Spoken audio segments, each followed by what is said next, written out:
Non mais est-ce que vous avez vu, il y a une députée du Rassemblement National qui a récemment été épinglée pour avoir utilisé sa carte bancaire de députée pour régler des affaires personnelles. Hein. Oui, parce que apparemment, c'est à l'Assemblée de payer le toiletteur pour son chien. Mais attendez, hein, c'est pas la meilleure, puisque la justification de la députée, elle est encore pire. Hein.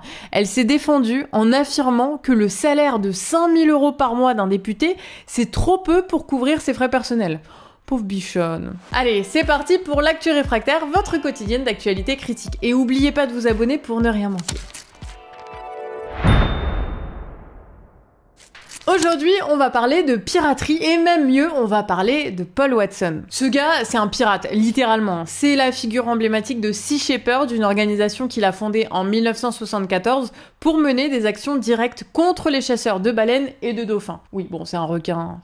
Ça va. Il bloque des bateaux, les intimide et surtout, il les filme encore et encore pour pousser les États du monde à légiférer sur ces questions. L'organisation et Paul Watson sont devenus mondialement connus grâce à la série Whale Wars qui suivait leurs actions partout dans le monde et en particulier leur confrontation avec les baleiniers japonais qui pratiquent une chasse illégale dans de nombreuses parties du globe. Là-bas, la chasse à la baleine reste une puissante industrie de luxe pour la bourgeoisie et l'aristocratie japonaise. L'État japonais, quant à lui, défend cette pratique menant une bataille juridique et de communication contre Watson, le leader de Sea Shepherd. Et tout bascule en 2010. Sea Shepherd est en pleine action contre un baleinier japonais, le Shonan Maru 2, qui chasse alors la baleine illégalement dans un sanctuaire international en Antarctique. Mais bon, comme vous le voyez, les choses se passent pas vraiment bien. En fait, le gros navire japonais percute la Digil, un bateau appartenant à Sea Shepherd. Un mois plus tard, le capitaine de la Digil, Pete Bethune, monte à bord du baleinier japonais pour présenter la facture du bateau détruit et probablement offrir une belle séquence à la télévision. Alors Bethune aborde le bateau, mais il est évidemment arrêté par la police japonaise qui l'oblige à dénoncer Paul Watson comme l'instigateur de cet abordage. À partir de cette déclaration, l'État japonais émet un mandat d'arrêt international via Interpol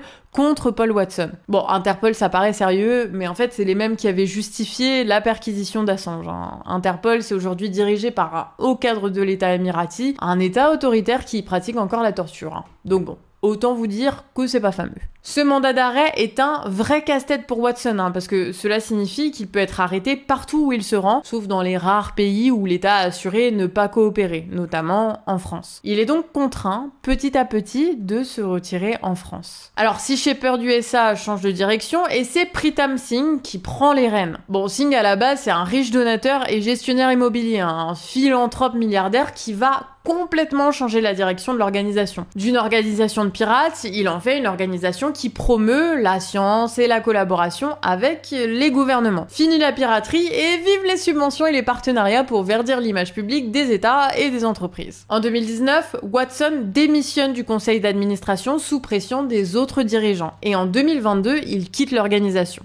Il lance alors sa propre fondation, mais sans le soutien financier et juridique de Sea Shepherd. Et pourtant, la même année, le gouvernement japonais se retire de la Convention de protection des baleines. Il lance en parallèle une grande campagne marketing pour augmenter la consommation de viande de baleine au Japon. Bon, il faut dire que seulement 2% des riches japonais en consomment chaque année. Et sous l'impulsion de l'État japonais, la chasse aux cétacés s'accélère au point où ce bateau-usine est construit, le Kanjei Maru, un immense navire capable de stocker 600 tonnes de viande et dont l'objectif est de tuer 200 baleines en 8 mois. Oui, parce qu'en fait, c'est pas qu'une question de tradition, mais surtout de défense d'une industrie très lucrative. Bref, la bataille contre les baleiniers japonais était loin d'être terminée, et vu que Sea Shepherd USA a arrêté les actions directes, eh bien Paul Watson a repris la mer en mai dernier pour stopper le Kanjei Maru. Mais le 21 juillet, il est contraint de faire escale au Groenland pour faire le plein. Et ce qu'il faut savoir, c'est que le Groenland, c'est un territoire danois qui, lui aussi, pratique la chasse aux dauphins dans les îles Féroé. Donc là, on comprend bien que cette escale, ça a été l'opportunité parfaite pour les États japonais et danois de s'arranger pour se débarrasser de leur ennemi commun, qui n'est plus aujourd'hui protégé par Sea Shepherd USA. Pour vous dire, à peine accosté au Groenland, la police a débarqué et a arrêté Paul Watson. Il est donc en ce moment même enfermé dans la prison de Nuuk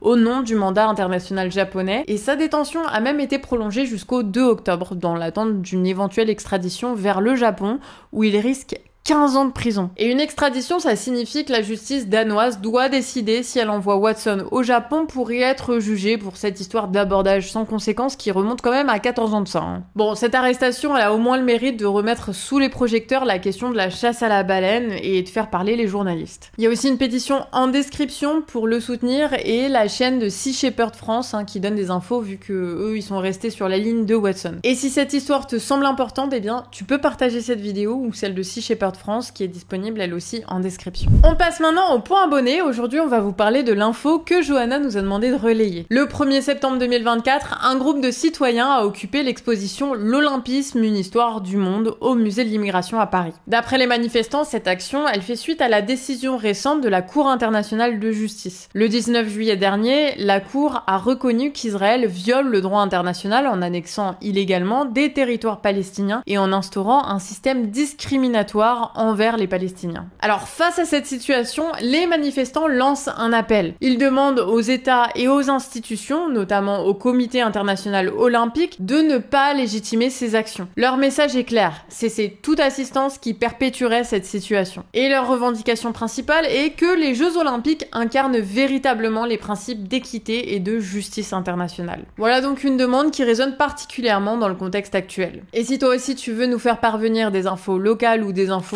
à côté desquelles on serait passé, eh bien n'hésite pas à nous écrire sur actu@lecanardrefractaire.org avec un article, une vidéo ou même des photos perso de l'événement. Et on passe au bref et aujourd'hui on fait un petit tour de l'actu à Gaza. Dans la nuit du 9 au 10 septembre, une frappe sur une zone humanitaire a fait 40 morts et 60 blessés. Cette zone se trouvait à Khan Younes, dans le sud de la bande de Gaza, où les survivants palestiniens s'étaient réfugiés alors que l'armée israélienne ordonnait lundi l'évacuation de plusieurs secteurs du nord-ouest de la bande de Gaza. Le gouvernement israélien dit avoir ciblé cette zone après y avoir identifié la présence de cadres du Hamas. D'après eux, un avion a frappé d'importants terroristes du Hamas qui opéraient d'un centre de commandement et de contrôle au sein de la zone humanitaire de Khan Younes.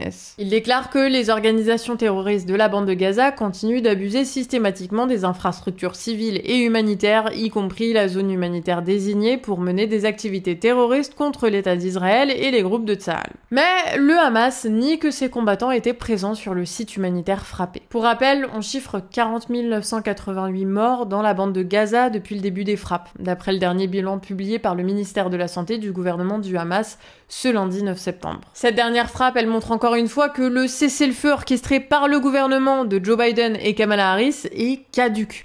Kamala Harris, aujourd'hui, elle est en lice pour la présidence des États-Unis face à Trump et elle clame pour la paix dans la région. Et pourtant, quelques semaines après sa proposition de cessez-le-feu, le gouvernement états-unien a annoncé la vente de 20 milliards de dollars d'armes à Israël. Des actes qui parlent plus que des mots. On termine cette actu réfractaire là-dessus. J'espère que les infos vous ont été utiles. Si c'est le cas, pensez à partager la vidéo et puis bon, on se retrouve demain à 18h. Prenez soin de vous. Ciao!